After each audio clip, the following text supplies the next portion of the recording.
Destination Sailing Channel is sponsored by Seawater Pro. If you are buying a watermaker, follow the link below and receive an additional set of filters with your purchase. If you speak with Mike at Seawater Pro, don't forget to mention Destination Sailing Channel. Hello and welcome to Destination Sailing Channel. I am Carla. And I am Simon. And we are from the YouTube sailing channel Sailing Ocean Fox. Over the past 3 years we have sailed over 26,000 miles through the Mediterranean, across the Atlantic and the Caribbean. In this series we will be looking at some of our favorite islands, towns and keys we have visited during our adventure. This will give you a fresh insight into your next destination, what to expect on arrival, places to stay, things to do, and how to find those necessary provisions, from propane to bananas. So let's start with this week's location, Viana do Castelo in Portugal. This is probably the first port of call in Portugal if you're coming from the Northern Europe. We last visited in August 2020 after our last Atlantic crossing from the Bahamas. So location is located almost 41 degrees north. Viana is around 800 nautical miles east of Ponta Delgada on the Azores Islands, 650 nautical miles from Southampton in the UK. Your journey onto Gibraltar is around 500 nautical miles to the southeast. This is an ideal location for a stop if you are going through the Bay of Biscay, either arriving south or landing up going north. It's also a very good location to travel to the Azores because it is basically on the same level, the same latitude. So language. The official language is Portuguese, as this is the mainland of Portugal. You will find most young people will speak English and Spanish as well. The courtesy flag is the Portuguese national flag, which is green and red with a golden crest in the centre. So weather. The climate of Portugal is temperate and influenced by the Atlantic Ocean. In the north, the climate is cool and rainy. In the summer, it is protected by the Azores High, so it's usually warm and sunny. However, a few weather fronts can still affect the northern part of the country. From November to March, rainfall can occur and is more frequent and abundant.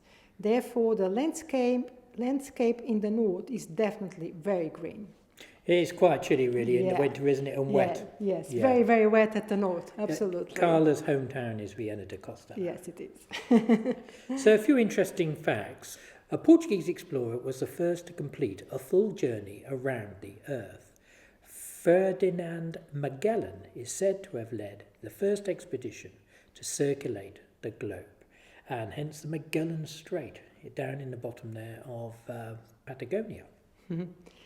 So the world has Portugal to thank for piri piri, the chili sauce quite often liberally poured over chicken. The chili that is the sauce's main ingredient comes from South America, and it was from here that the Portuguese then took the chilies to Africa.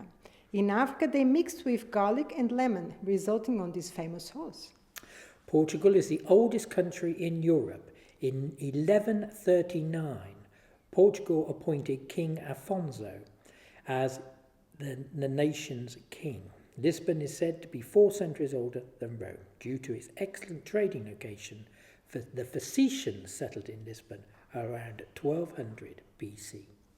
So currency, the local currency is the euro. Time zone, Portugal is UTC.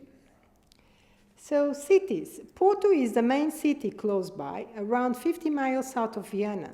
Porto is located on the Douro River and it's the main export center for port wine. If you wish to visit Porto, you might better stay at the relatively cheap and new Marina at Póvoa de Varzim and taking the train to the center of Porto. Navigation into Viana. You enter the harbour from the south as it has a protecting mole from the constant swell that comes down from the north, because you do get the Portuguese trade winds for a lot of the year, which is a constant northerly breeze. The entrance is well lit and should not cause any problems day or night. Look out for unlit fishing floats for around 5 miles from the harbour entrance.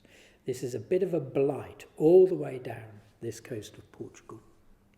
You can call the marina on VHF channel 9, but they can be difficult to contact until you are outside the entrance of the marina. Yeah, they really only have handheld radios, VHF radios, and the marina, especially at low tide, is quite low in some walls, so it may not be the easiest to get hold of them until you are literally outside. So buoyage, region A, so the red square top buoys will be on the left as you enter from the ocean. Checking in, you only have to visit the marina office. They will pass all your information on to customs and immigration, who will contact you if necessary. So the marina is small and only has room for around 20 visiting yachts. However, the marina manager will do his best to fit it all, the visiting yachts. He does actually. Yeah, he does. It's very small. It's very tiny, but it's very it's very nice, isn't it? Because it's right in the middle of the centre. Yes. So it's absolutely. Yes. There are showers in the main building, water and electricity on the pontoons, which is included within the fee. A 40-foot monohull will cost you around €15 a night. All the berths are on either finger berths or stern to mad mooring style. This marina is set around about a mile into the channel, past the fishing harbour that you will see on your left-hand side. It is on the port side by a pedestrian swing bridge, just before the rail and road bridge. If the spring bridge is not in use, it has not been for some time. Therefore, it is left open, giving access to the marina. There is a waiting pontoon outside in the channel if the bridge is in use.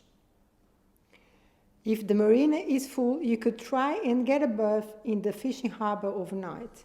So dinghy docks, if anchored out, you could use the first pontoon in the marina. Or you could go to the fishing harbour, which is closer to the estuary entrance. So marinas close by. The next marina south is Povo de Varzim, which has a new marina as well as the original one. And you should go there really, because it's really close to Porto. Yes. Absolutely fantastic. Yeah. And if you've got a catamaran, they don't charge you for catamarans. No. It's just charge you a monohull price. Which is they're really lovely. Very, very nice. Very there. good. Yeah. And you get the train from there, can't you? Yes, 20 minutes from Porto. Yeah. Yes. To the north, you would have to go to Viana in Spain, some 30 miles. This is a well-protected marina well up into the estuary. So boatyard, there is no real boatyard facilities in Viana, even for this was a cheap building town, and they still do have a yard for ships. Yeah, they do have a yard for ships, and it's really unfortunate. They do have a little crane. If you've got a small boat, I'm sure they'll be able to help you, but otherwise you would have to ask the marina and see what to do. Anchorages, apart from in fine settled weather, this is not really a coast to anchor. Off the island Seath, to the north in Spain, is a much better location. We have seen yachts anchor in the estuary out of the channel overnight, but be prepared to get moved from first thing in the morning if they ask you, isn't it? They will. Yeah. Fuel is available at Gulp Naval, just inside the fishing harbour. So propane, 3 kilo camping gas bottles are available at the fishing shop Nautigas in the fishing harbour.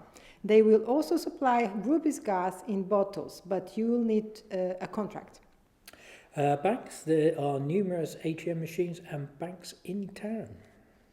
So supermarkets, so Continent is the main supermarket in town. As this is Europe, food and drink is widely available at reasonable prices. Really very isn't cheap, a problem, very is there? cheap. There's no problems whatsoever No, with no, that sort of no. thing. Chandlery, there is a small chandlery. Nautigas in the fishing harbour is your best bet, and they were really quite helpful while we were there. Yeah, so hardware store. There are some local hardware shops in town, but not a large DIY store. You'd have to cross the bridge and go to the other side, probably. Yeah, absolutely, yes. Sailmaker, there is no local sailmaker whatsoever, but you do have north sails in Cuntis to the north in Spain, and again north sails close to Lisbon. Destination Sailing Channel is sponsored by Seawater Pro. If you are buying a watermaker, follow the link below and receive an additional set of filters. If you speak with Mike at Seawater Pro, don't forget to mention Destination Sailing Channel. Check out our video when we installed our Seawater Pro watermaker. So history. The city's origin dates back to before the Christian era, as it can be seen in the hill fort near to the Basilica of Santa Luzia. It received its first pharaoh from King Afonso III of Portugal in 1258, as well as the name Viana da Foz de Lima. The shipyard was founded in 1944. The yard has developed its own designs over the years and has the capacity to build, convert and repair sophisticated and specialised ship. The yard has delivered more than 200 vessels in its 75 years and is still in use today. So what to see and do in Viana do Castelo? So you really have to go up to the sanctuary of Santa Luzia. You can either go by car, which is what most people do, or you can go on the steps, which is about 750 steps to go up. I did that with Jessica once. Rising just north of the old town is Monte de Santa Luzia, which at the turn of the 20th century was crowned with a sanctuary inspired by the Sacré-Cœur in Paris. Pont Eiffel is a multi-level road bridge crossing the river Lima. It was designed by Gustave Eiffel of the Eiffel Tower fame in Paris. With its riveted lattice construction, cars take the upper deck and the trains run on the lower level. The bridge is 562 metres long and was completed in 1878. The structure is a candidate as a national monument. It's absolutely spectacular, Yes, isn't it? It is beautiful. absolutely stunning. Yes. Unfortunately, you can't take your yacht underneath it. It's not high enough. High enough, no. But absolutely beautiful. So you have Praia do Cabedelo, which is at the other side of the bridge. In the summer months, there is a ferry across the Lima estuary to this heavenly beach. The Praia do Cabedelo is absolutely immense, curling out into the distance with no sign of development beside a few huts. And if you are into kite surfing, that's the where you place have to go. The beach is on the edge of a nature reserve with dunes and pine scrub in a delicate ecosystem that can be seen from a broad walk, but it is cordoned off to protect the plants. The beach shelves very gently, so even though there are rolling waves, there's a big shallow area that kids can play in quite safely. And as Carla has said, this is a great place for water sports and kite surfing. And they even have their an ecosystem hotel, don't they? Yes, they do. Yes, it was all rather nice, very actually. nice. Yes. So the center of Viana do Castelo is a trove of exquisite architecture. There are Manueline, Renaissance and Baroque facades at Praça da República and on the parallel streets down to the riverside. These all have whitewashed walls with portals and windows sculptured from granite, while some will be covered with geometric tiles. Outside the old town, there are also plenty of noteworthy 20th century buildings. Vida dos Combatis de Gland Guru has an Art Deco houses and amenities from the 1920s and the 1930s. Then you have Gil Yanes. This vessel, built and launched in Viana do Castelo in 1955, as a flagship of the White Fleet, a support ship to the Portuguese fishing fleet. The Gil Yanes was also a hospital ship that would set sail for the ocean of Newfoundland and Greenland and support the trawlers fishing those waters for cod. Then it's right in the middle of town. Absolutely fantastic. It's stunning, isn't it? We went to visit and we absolutely loved it. Yeah. A lot of the original medical equipment is still on board, like x-ray machines and operating rooms. So very well recovered everything, isn't Absolutely. it? Yes. And you can just go around the whole thing. It's been laid out. It's the most beautiful exhibition. In its 20 years of service, the Gil Yanes was also used for breaking ice, transporting mail, and as a tugboat. This is a great and worthwhile exhibition. There is an international airport about 50 miles to the south of Porto with European and transcontinental flights. Thank you for listening to our channel. Just a reminder that you can see our adventure on YouTube at Sailing Ocean Fox. Yes, you can see the episodes 130 to 133 and we will put a link on the description below. Destination Sailing channel is supported by Seawater Pro. If you are buying a watermaker, look up the link below and receive an additional set of filters with your purchase. You would also be helping us to produce these free podcasts and videos. You can listen to Destination Sailing Channel as a podcast.